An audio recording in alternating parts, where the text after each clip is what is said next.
kambuni ino ndirerwo okai ne munandera horo ti auction ready acha ireko kindu gitagwo IPO, initial public offering. Yes. Ni shares ciayo a Kenya na mundu ungi wothe investor arerwo wekone mbeca ukogure share thini wa kambuni ino uria Safaricom yekirwo. Ciuria iria imwe ndiraigua cikiurio ri ni ciuria redundant. Na I'm sorry to say ciuria very useless ni mundu kwa gukora ta kumenya. Akoria kambuni ino ndeketwo valuation. Irendio ateteketwo valuation. Wa mbere kiria ki bunge ndiendagia kambuni cia thirikari na gutire muswada wikuo bunge wa kwendia kambuni kiria kiraheho ni sessional paper ya gutariria mutaratara ukurumirirwo na kwira kumenyithia bunge na muingi cabinet ni igwire ni kwendia kambuni ino giciko kiiganona na ekwenderio shares cienderio muingi. That is why it is called initial public offering.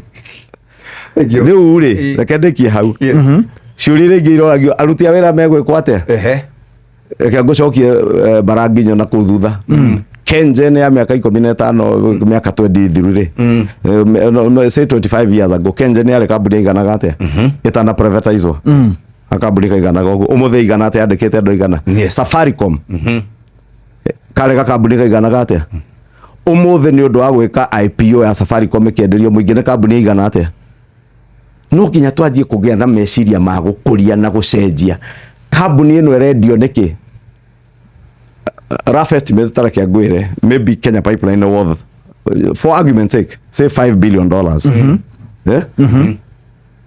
Agiko ne worth $5 billion ri uga ne billion magana matandatu ma 50 oguo ri ne value yayo uge wendie 60% ya kambuni ino wa raise billion magana matatu ma 30.